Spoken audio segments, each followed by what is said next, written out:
Honestly, I've been waiting all day to get this one unboxed. 2 hours later. Not really.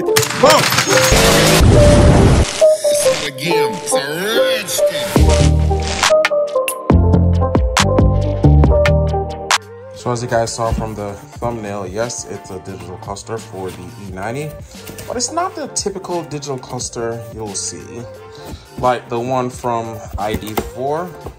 That's the name of their thing, right? ID4. I don't remember. This is nothing like that. As a matter of fact, this is so much better. I guarantee you 100% you will actually like it after you see it boot up, but let's just unbox. So I already have some info on this cluster because I had a good conversation with the creators. Real good. Let's just see what we got with it. So we got a frame, which looks pretty OEM. That looks good. Damn, that looks OEM. Wow. I mean, ID4 does the same thing too, but that looks good. I hope the fitment is perfect, but we'll find out. Cable, what is this? Oh, I guess that's for the update. So we got a cable to do the update, if there's any. But I'm sure he did say he was gonna update it before he sent it over. All right, so what I know from these bad boys is just strictly plug and play. Wow, it has some weight to it. It looks pretty good. It's strictly plug and play, and there is no modification needed behind the cluster. Unlike the ID4, you have to do some cutting to do the installation. This bad boy just fit in smoothly. The screw holes in the top that goes right here in the bracket. Okay, so it's seated, these right here. It seat perfectly right here, just to fit in. So it should look something like this. But, oh yeah. We're gonna go put this in right now. We're not even gonna wait.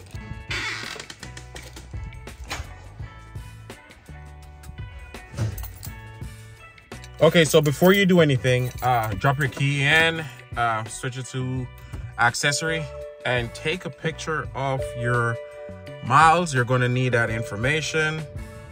For one, the cluster does not read all of that information immediately. It reads the sensors, read everything just the same, but you have to manually put them in the beginning. That's just it. Before I do anything, let me go in the back and disconnect the battery.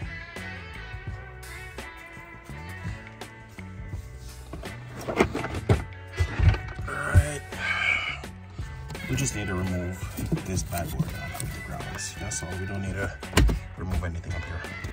So from memory, this is supposed to be 10. Yeah, it's a 10. All right, that is done. All right, now that we disconnect the battery, let's drop the steering column down. Even though it did come with its own tool, I still prefer to use my T10.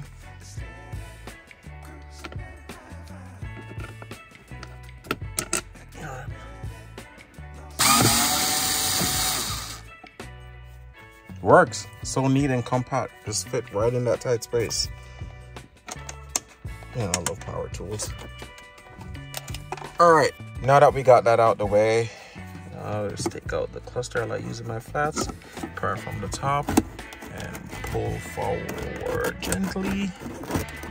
All right, it is out. Okay, so now we just need to turn inside and get to pull it out to get to the back.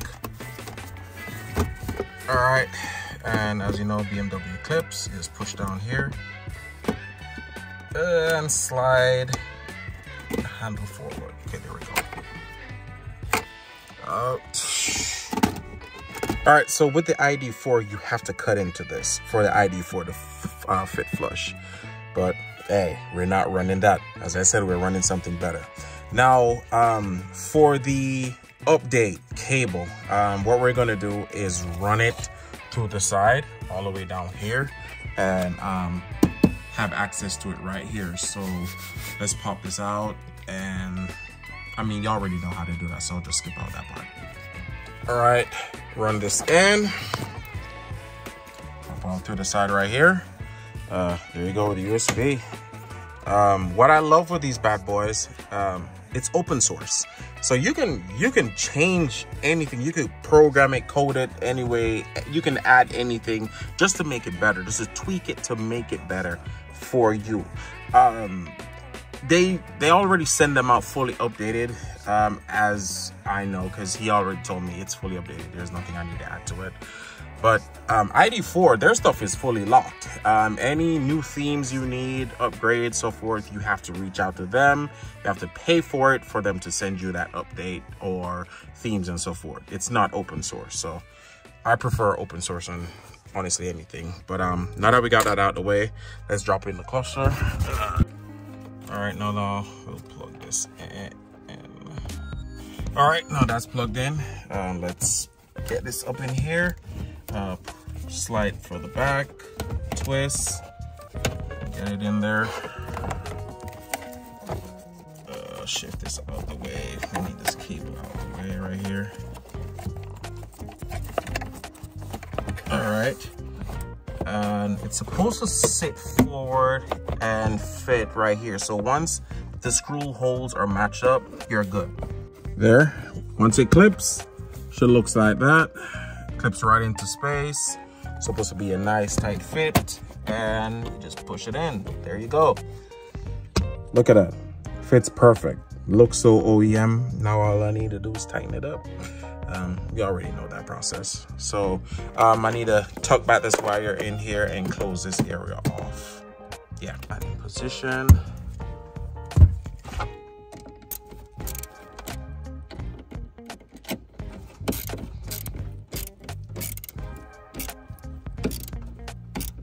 Okay, now that we reconnect the battery, let's insert the key to start up the unit. No need to start the car, it will come up.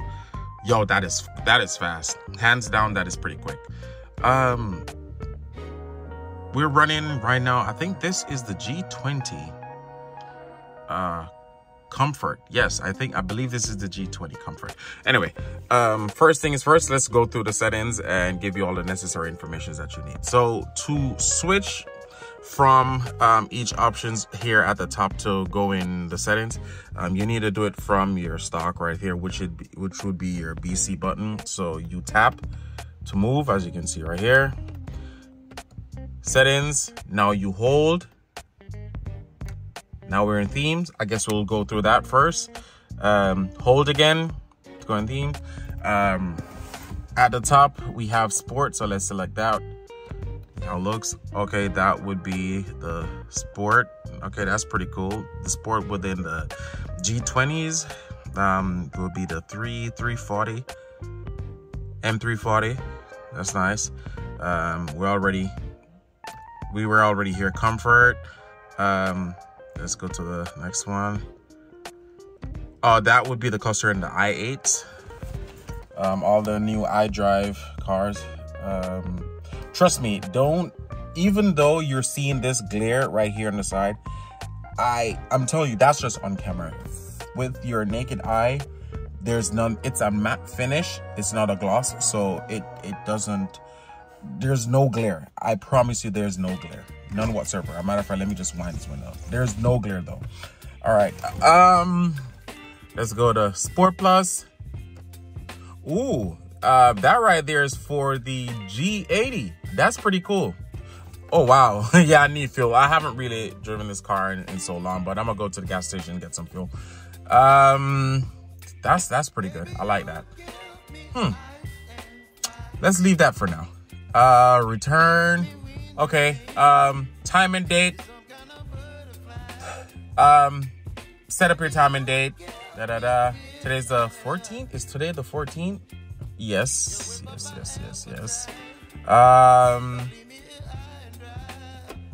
We need to set the time. I'll go back to that later. There's no need for me to do that right now. Go back up. Language. Okay, so there's a few languages in here, which is pretty good. There's a few. Let's get a closer zoom in. Okay. So there's a few language in here. But we don't need to mess with anything right there because we already have English set. General settings. Leave it at daytime 100, night 10%. That's pretty good. Color is to change the color of the card that is displaying. And then you have auto right here. I would probably switch this for the different colors within the drive mode. But as it is right now, I'll just leave it alone. I don't know if auto really does anything, but I'm gonna leave that for now. Return. Let's go down to factory. So now they pretty much give 2 codes, and the only way for you to get the codes unless you buy the unit straight from them. But hey, I'm gonna give you all the code right now. So the first one would be 0. I don't know why I switched that. I should have just pressed long hold to skip, long hold, skip.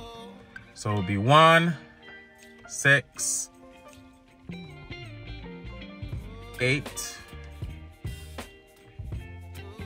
Select, go in. All right, so now you're able to set up your fuel tank. I would recommend leave it where it is for a main tank.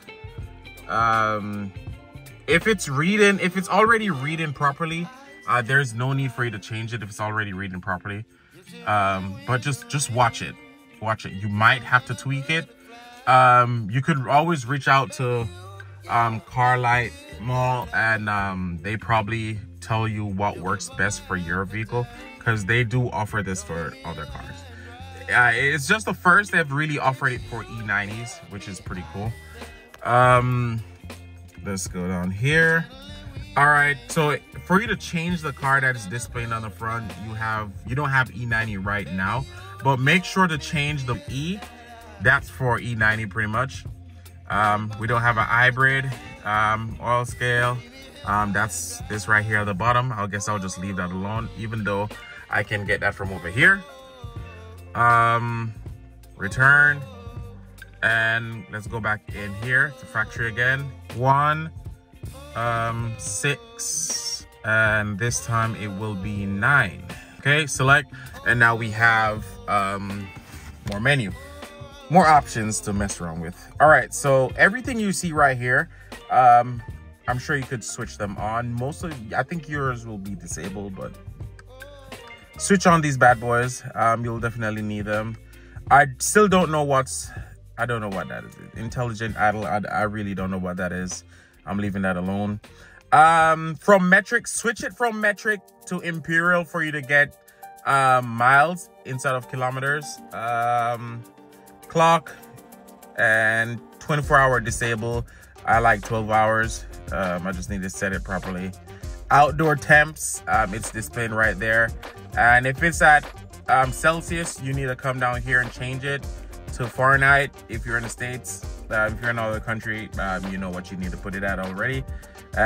Doors, info, and fuel tank position. Where's your fuel tank? If it's on the right, on the left, and it gives you the little arrow and tell you, boom. It also does it till the tank is on the right side.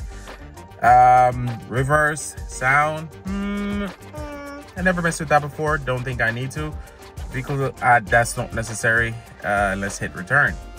So there you have it. It is pretty good. How responsive it is. Let me tell you right now, it is way better than the ID4 Motion. Way better. The ID4 Motion reads good, but it's a bit laggy. This, when I say it's instant, I honestly, I forgot it was a Chinese-made cluster. Honestly, I forgot. And it's way cheaper. It is way cheaper. Also, with the ID4 Motion cluster, it is locked to the VIN after a while. It's locked to your VIN. So you can unlock it from the VIN, but I mean, you're gonna have to pay them again. The operating system for this is done on Linux, so it is open source. So you can always do your own tweaks. If you're good at coding and stuff like that, you could change info as you like. But would I recommend it? I'm not gonna lie. It really does bring up the date to the interior for a car that is like 2 decades old. This is pretty good. I'm happy with this. And when I say displays everything is displayed. The speaker is in the unit for your indicator. So indicators here, indicator there, high beam, I already have my daytime running light on. Hence the reason why you see that on right now. It's on. This is pretty good. This is pretty good. You start up. Let's go for a quick startup. All right, it'll let you know the seat belt is not on. It's giving you doing vehicle inspection. Look how quick it reads after I connect my seat belt. Off. It is so fast. I do have a check light. The check light is because I've changed my headers. Yeah, I'm not running OEM headers right now, hence the reason why I have the check light. But I'm going to tune tomorrow to get that removed, so I'm not even worried about that. Let's go for a quick test drive. I do need to go to Walmart to go pick up 2 small items. So let's go for a quick drive after I get gas, and then we'll see how it responds. I must say the oil gauges are reading quite well also. It is reading good. It does match up over here. That's reading pretty good. All right, so we got some gas. Looking good. It's reading properly since we got the fuel. For one, how I have it set up right now is my oil temps, coolant temps, everything is right here on the front, which is doing pretty good. Now we're gonna switch it into the sport mode, and let's see how it responds. And then when we hit the freeway, we pretty much go manual, and we'll have some fun with that. Oh my God, it's very responsive.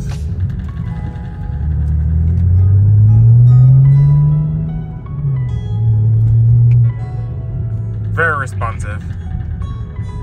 What is going on over here? Huh? Popo?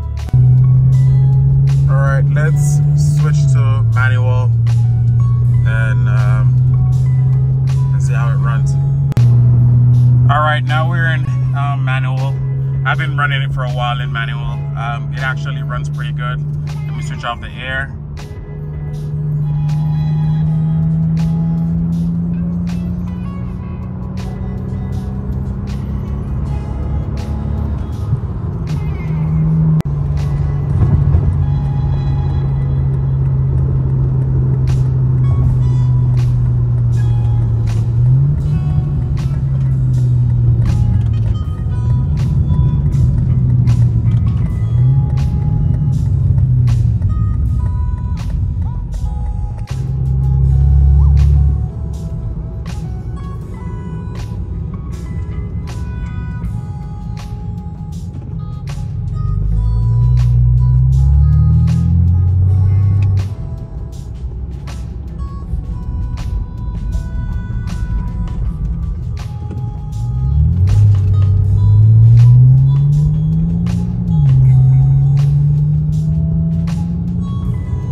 Have it set up real-time info with my coolant temps, oil temp, distance, and also my battery voltage. That is so necessary to have right there. Oil temps, I mean, the oil temperature looks like it's high, too high, but operation temperature, it should be somewhere between 230 to 250. That's where it should be, Fahrenheit. Coolant temps should be around I think it should be like 200 to around 217, somewhere there. Normal temp, it should be idling around 15, 16, but everything is running pretty good. I like the fact that I'm able to see my battery voltage. This is key info that I like having hands-on. What else? Fuel is reading pretty good. Since I've topped up, the fuel is reading pretty good. With that being said, thanks for watching.